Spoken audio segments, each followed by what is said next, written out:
Want to make a podcast? Spotify's got a platform that lets you make one super easily, then distribute it everywhere and even earn money, all in one place, for free. It's called Spotify for Podcasters, and here's how it works. Spotify for Podcasters lets you record and edit podcasts right from your phone or your computer, so no matter what your setup is like, you can start creating today. Then you can distribute your podcast to Spotify and everywhere else podcasts are heard. Video podcasts are also available on Spotify. And when you want to take conversations with your fans to the next level, Q&A and polls are the best way to get them talking. With Spotify for Podcasters, you can earn money in a variety of ways, including ads and podcast subscriptions. And best of all, it's totally free with no catch. Ever since I discovered Spotify for Podcasters, I feel like having options like video podcasts, Q&A, and polls have let me be creative on another level. I highly recommend you give it a try. Download the Spotify for Podcasters app or go to www.spotify.com/podcasters to get started. Well, guys, I have had the last 2 days have been an absolute crazy time. I wanted to share a testimony with you, actually, that is just incredible. It's so touching, and to me it is. I've been through so much lately. I know in my last podcast I talked to you guys about some personal stuff of mine. For anybody that doesn't know what I'm talking about, just go back to my last podcast, the one that there's a couple psychics that I had on the podcast, and I intend on having them actually on the podcast to talk as well. And on there's some personal stuff of mine, but I asked you guys for prayer for my sons, who are just the one. My oldest is so off the charts right now, I can't even begin to tell you. So let me get into this, okay? My oldest son, Cody, is an addict. He is addicted to crack cocaine. He was constantly having issues with, obviously, smoking cigarettes, which kind of goes along the lines of a lot of addiction, and to me that's a big deal because I've never been a smoker. And then he, got into marijuana, which led into, I guess I would say probably pills. I'm not sure what all kinds of pills, but I know like things like Percocets and stuff like that, which led into doing meth, which none of us knew he was doing. We thought he was just doing coke, not to sound like it's just cocaine, but that he was doing cocaine, and he started hallucinating. And at first, some of the stuff was, some of the people in the family thought it was kind of comical because some of the stuff he was saying was just so out of control, and you would see him in the alley yelling at people that weren't there and thinking people were, out to get him and stuff like that. And then we finally figured out he did meth. He's never been like an addict of one drug. It's been just basically anything he can get his hands on. And of course he would, do some acid. And then this led into cocaine. And we just thought, that was about the limit. That was it. That was like, okay, you can't get much worse. And then he got into alcohol really bad. He was really drinking so bad that he would have the shakes, and he would go through detox, and we'd have to send him to treatment centers and hospitals and stuff like that. This kid is amazing. Like, he's 37. He has a beautiful daughter that's a model. She's a child model, and she's like on billboards and stuff in New York City. She's just incredible. And when he was young, he modeled. He was just stunning. He is stunning. And he's like 6'3", and, black hair, black eye. Like, his eyes are real dark. We have every hair color in their family, but Cody ended up being a darker colored, one of the kids that was like darker coloring like I have. I have naturally dark hair, green eyes, and Cody's got like the green eyes, but they look dark. And he's beautiful, bright, beautiful white smile, just beautiful. And he he started just doing, partying recreationally with his friends, and it just got worse and worse and worse. And he got really bad into drinking alcohol, and that was probably the worst thing he did. Hang on, I have to take a sip of tea.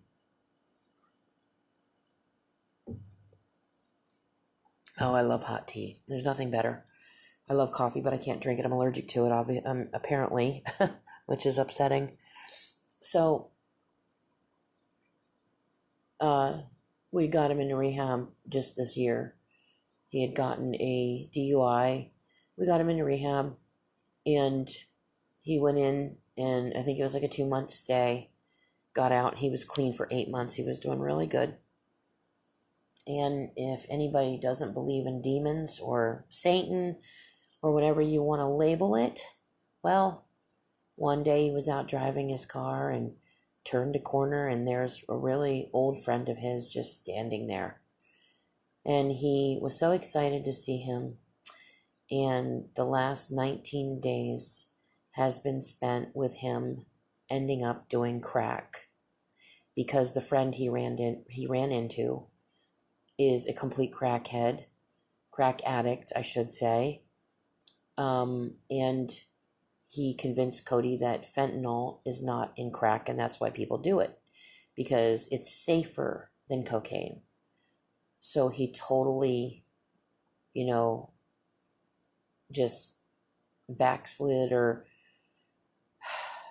just bounced out of walking the straight and narrow path. And now he's full thrown back into drug addiction again, which is just incredibly awesome. And I'm being sarcastic when I say this.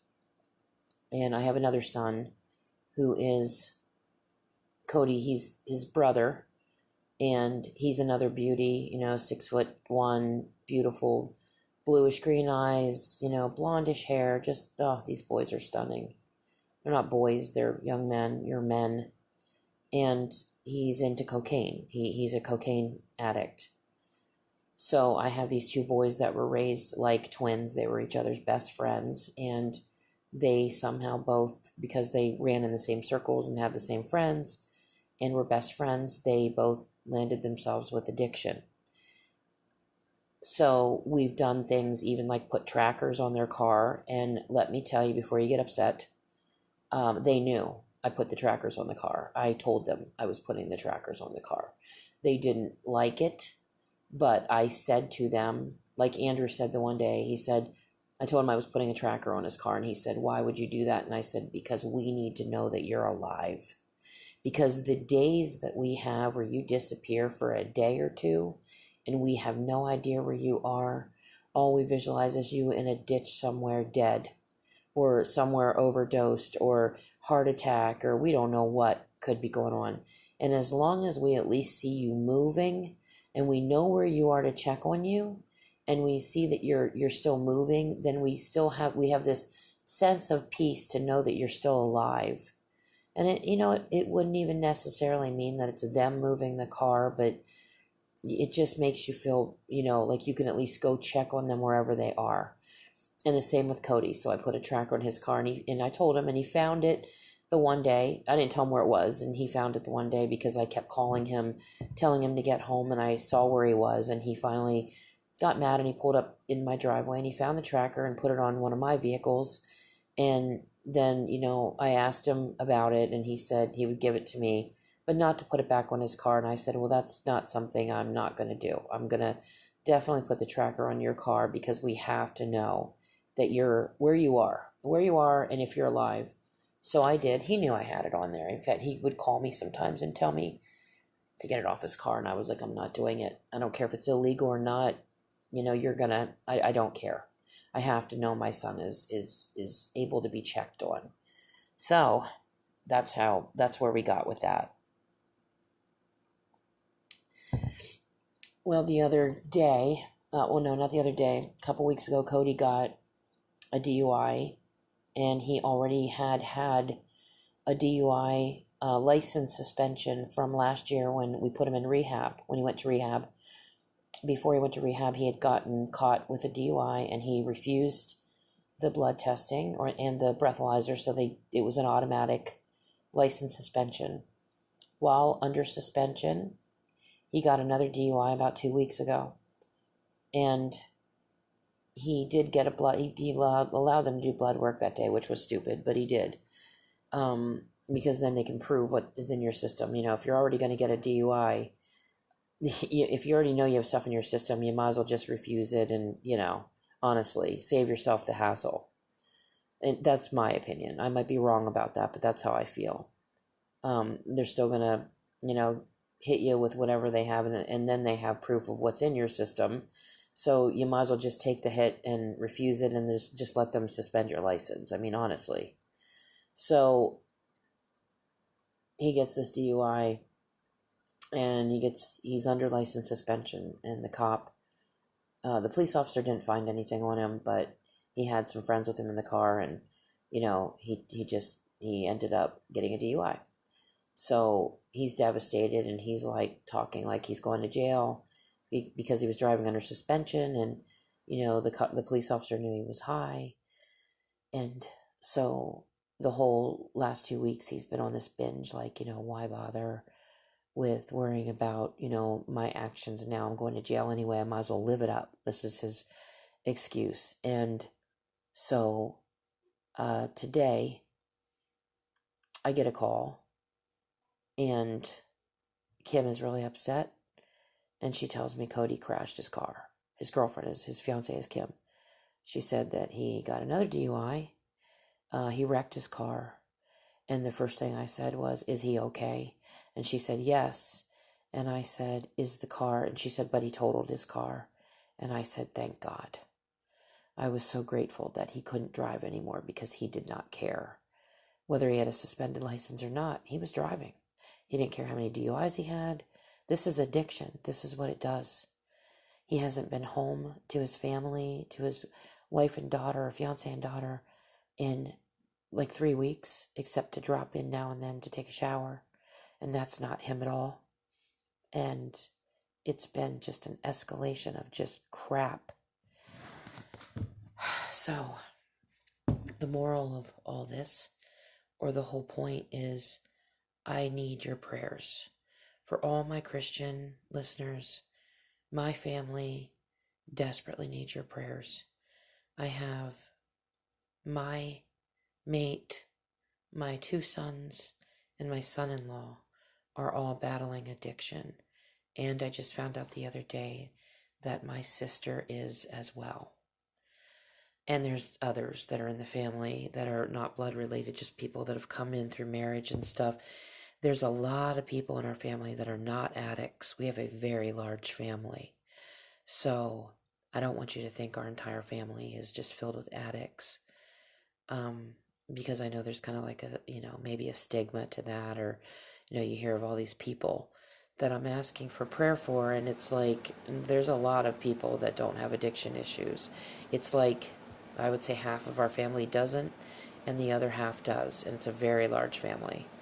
So I really, really need prayers from you guys, because this is I'm really scared. I'm really worried. I'm just petrified for his soul, for their souls. I'm scared that if what the Bible says is true about where our souls go and Judgment Day and all that stuff, that I feel like I'm really afraid for them in that way. Most of all, I guess I would say that's number one, and then number two is the fear of us losing them, like our family and the children, like them being their father of their kids. Like it just, I'm really scared right now. I'm just terrified. I pray constantly. I beg, I plead, I cry, I scream, I ask for prayer for everybody, from everybody that I can figure or find. I can't talk. I ask for prayer from anybody I can, anybody that I know is a Christian. But if you have prayer lists, if you have prayer chains, if you have whatever you have, please put my 2 sons, Cody and Andrew, on them.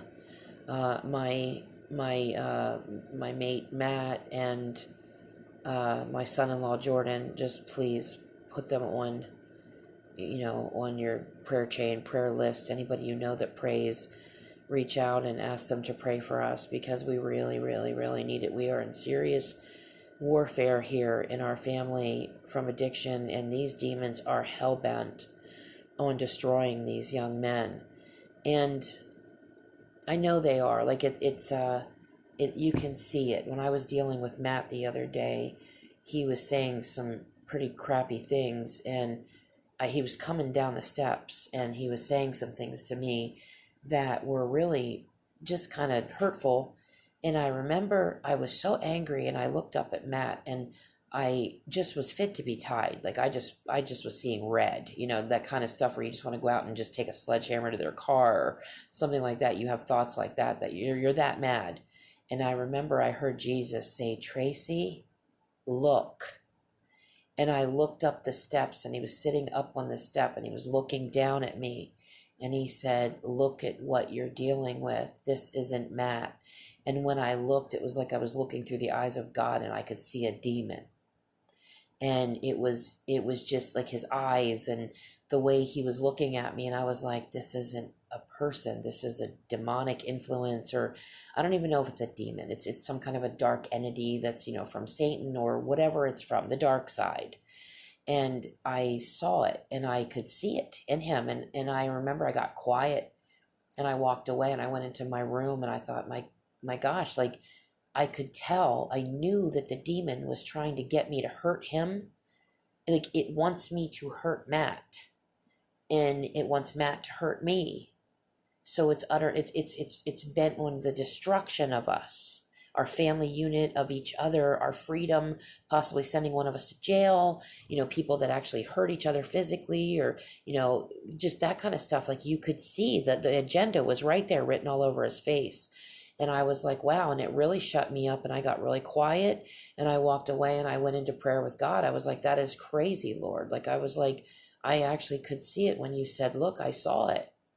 And now I know what I'm dealing with. And, it's a really interesting thing when you see that. And then you realize that your family, when you're dealing with your family, that the stuff that they're going through is all either demons have gotten inside of them, or they're attached to them. And like I said, I use the word demon. It's a generalized term. I don't know exactly what the entity is, whether it's demonic, whether it's, satanic, whether it's draconian, whether it's, whatever name you want to give it. I just use the general term demon, but it could be whatever it is of the dark side that's causing this kind of chaos in our family. You can tell, you can feel that this is, even the stuff Cody was saying today, it was crazy hearing this stuff coming from him, like doubting that there's a God, talking about his family like they didn't matter anymore, acting like it didn't matter if he lived or died, just the stuff that was coming out of his mouth. I was like, wow, this is not my son. So, we really truly are in a war. This is real war. It's real warfare. And we really need, like, prayer is like the number one thing, along with, anything and everything else that you can find that's of God, to battle this stuff. I mean, I personally feel that everybody that has an alcohol addiction or any kind of addiction at all, or even illness, the first thing we should be doing is going to a really strong, real reputable pastor or minister or evangelist, somebody that prays over you, that actually can do almost like an exorcism or a casting out of the demonic forces, because that's what I truly believe is going on. The sicknesses, cancers, all the illnesses, everything that we deal with is all something that's of the dark side, that's gotten inside of us or attached to us to some degree. And I think that the number one thing that we should be doing is calling on ministers and pastors and people of prayer to lay hands on and really, help people to cast the stuff out, along with whatever, medical or a naturopathic way you want to try to heal, or, rehabs or whatever you have to do. But we need like a serious, just a massive group of people that are praying for each other. I mean, I'm talking massive. And I've thought about that even with the, like the ET situation that we have now, and have had for a while, the cryptids that are popping up, all this stuff, this needs prayer. They need, I mean, I've even had visions of people grouping up in large, massive groups, going out into the woods and, acting as prayer warriors and praying through the woods and the mountains and just anywhere you possibly can go to start praying over our planet. I mean, we need to get engaged with this stuff. It's absolutely insane what's going on here. So the thing I wanted to tell you, the testimony to me that was really amazing, it was really touching. So a couple days before, I would say about 3 days ago, I had a dream, and I'm going to try to tell you this without crying, because every time I talk about this dream, I start crying. And after I had the dream, I spent 3 days of just bawling my head off. I mean, I'm talking, I cried so hard for 3 days straight, like just cried my heart out. And I was just begging God to please help, to please intervene. You've got to help, Lord. I need you.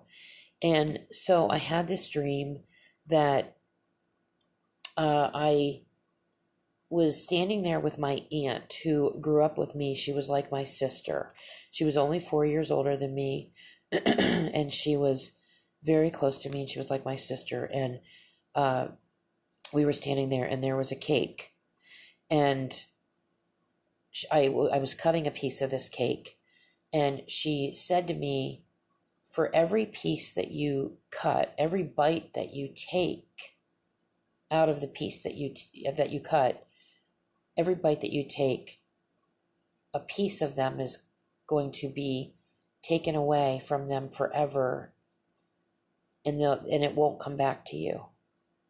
And I knew she was talking about Cody and Andrew, my 2 older sons, who I looked up and I saw them in front of me. They were outside and they were on this path, and I kept digging into this cake and taking a bite. And every time I took a bite, like it was almost like a chunk was taken out of their arm, and in place of the chunk was replaced with the same shape of the piece that was taken out, but it was all clear.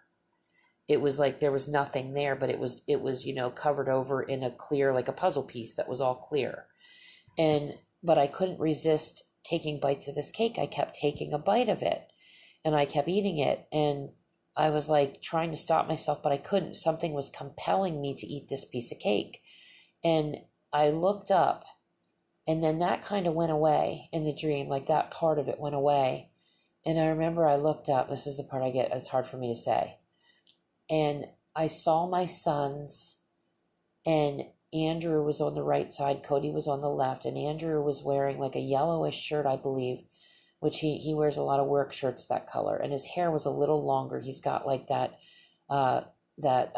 dirty blonde hair, and it was a little longer than it is. He usually wears it short, and it was a little longer, and he's broad shouldered, and they're both real tall, and he had his back to me. And Andrew is really fun and sweet and funny. And like every time we're around each other, there's like just this magnetic, laughter. And I'm really close to my kids, like all of my kids. I am super close to all of them. And Andrew was walking away, but he didn't turn around. All I saw was his back of his hair and his shirt. And I was observing how broad his shoulders were. And then Cody was beside him, and he was walking away as well. And I said to them, I said, don't go. And I said it low, like almost where they couldn't hear me, but I could. Like I was talking to myself kind of. And I said, don't go. I said, please don't leave me. And I felt them leaving, like their souls were leaving. And Cody turned around, and he looked at me, and he smiled. And then he turned back around, and they kept walking. And Cody has this magnificent smile. Like it's really, they both do. Like he has this real flirtatious, like, when he smiles at you, you just melt, because like, and they both make everything okay when they smile. Like it's all okay. It's going to be okay, Mom. like that kind of thing. And whew, I felt them leaving me. And so I woke up from this dream, and it was like I felt like they really were leaving, like their souls were getting ready to leave. And then Cody was over that day, and we were sitting outside on the bench, and he said, me and Andrew were talking, and we both said we're not going to live that much longer. And I just looked at him, and then I told him the dream. I told him what happened. So the loss of them would just kill me. Like, I don't ever want to feel it, ever. And so I was crying and crying and crying for like 3 days or 2 days straight.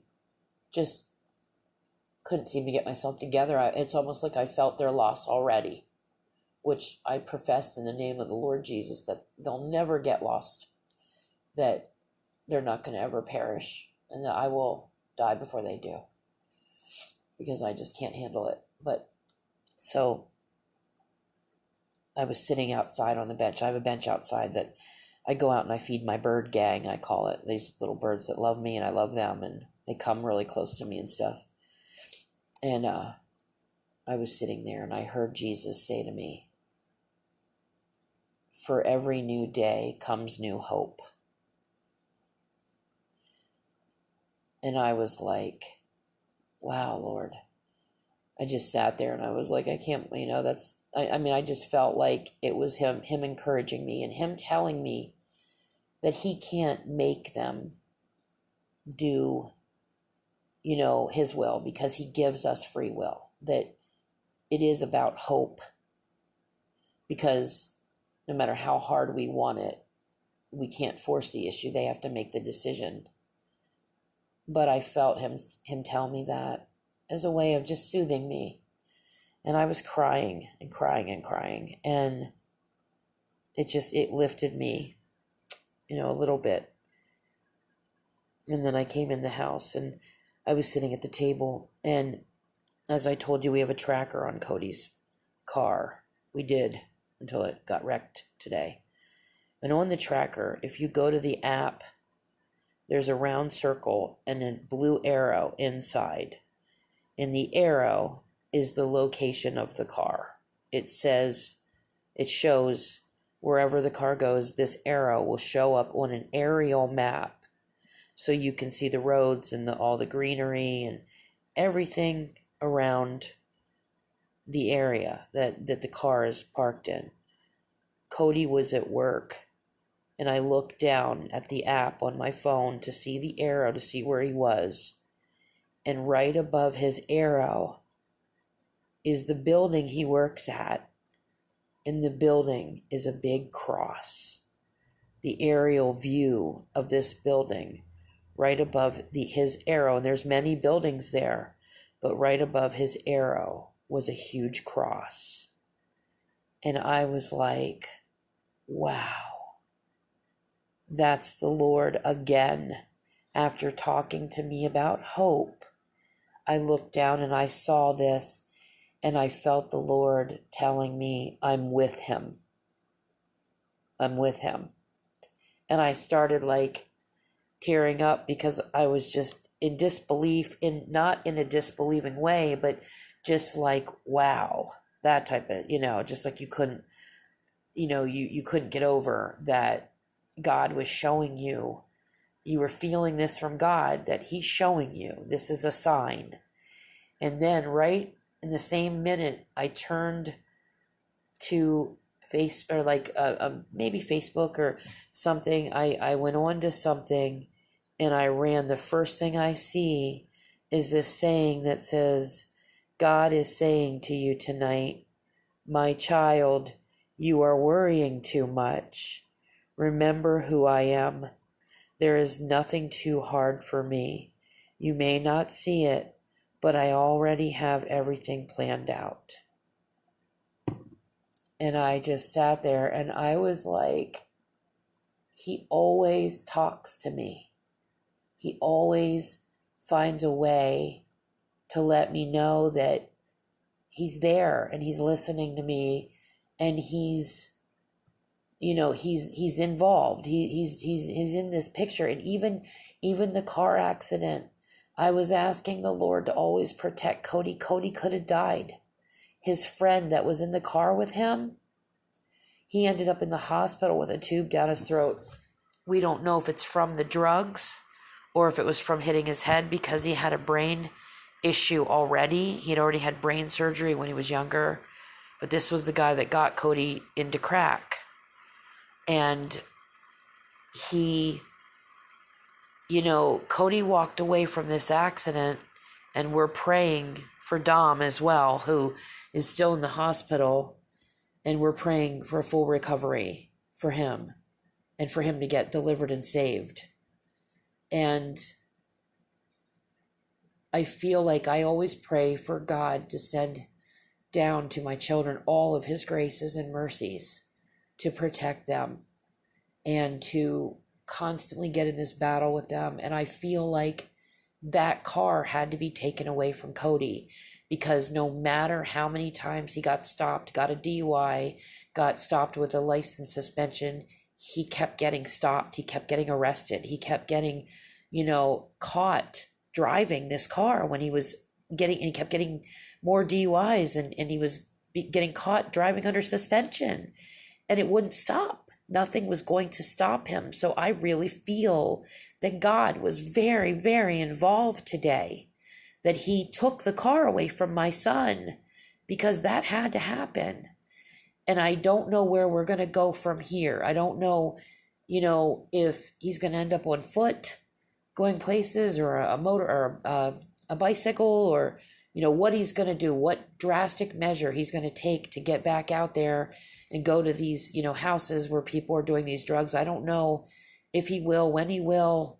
All I know is that God is sparing him and showing him signs, and he's like, and the thing I love about God is he's not just boom, just stepping in and just, putting him in the hospital. He's like gradually doing this, which I asked God to do. I said, start out small and just kind of keep getting it more and more intense, like make it harder and harder each time.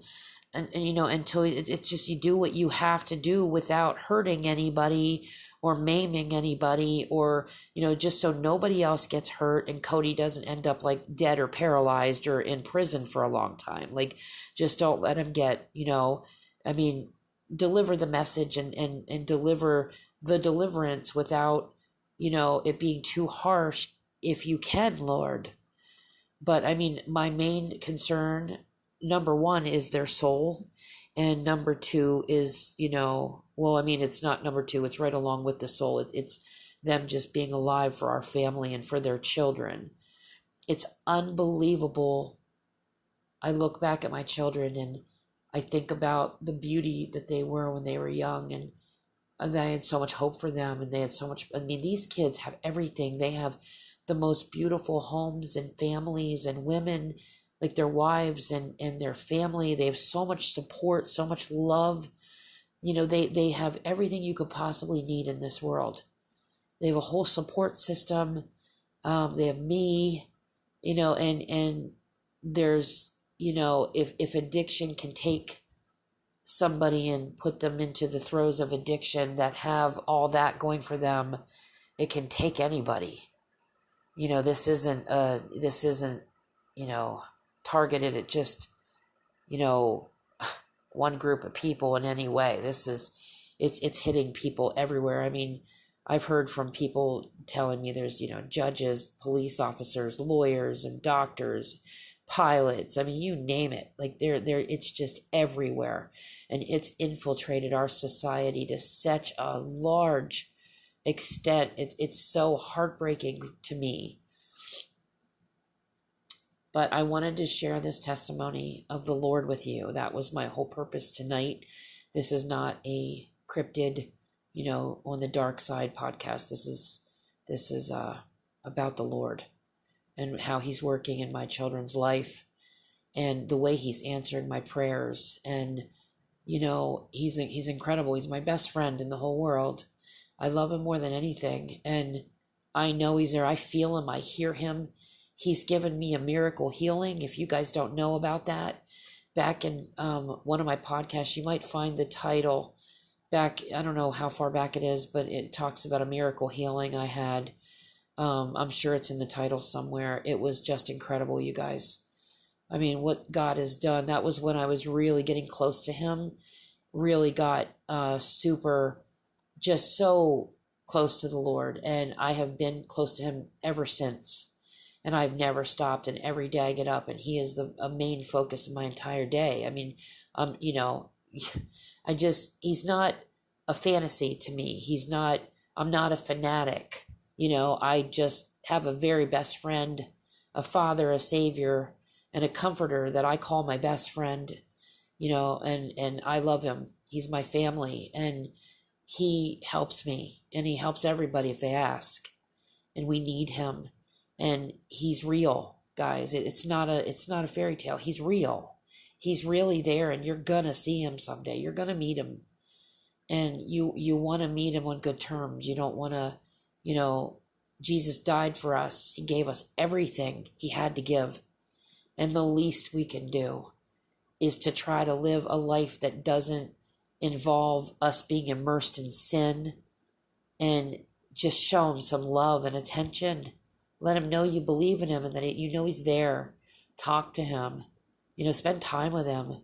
It doesn't have to be all all formal and, just like a once a week in church or anything like that. It's a daily thing. He walks with you every day. So does your angel. We're all appointed one guardian angel. Some of us have more.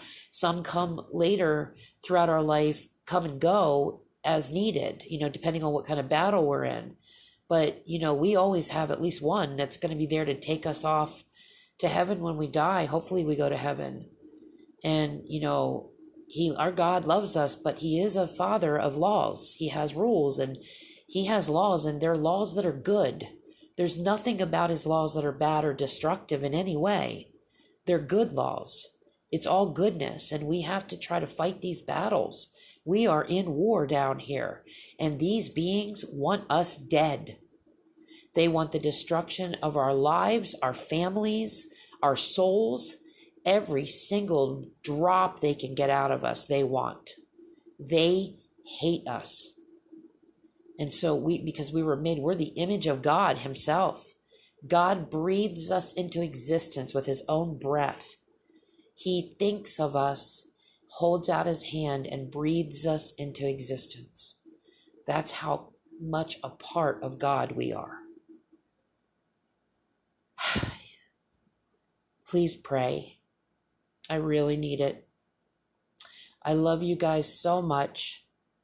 And I pray the Lord Jesus holds you, protects you, heals you, and sends you his graces and mercies and answers whatever prayers that you have going in your life that you need.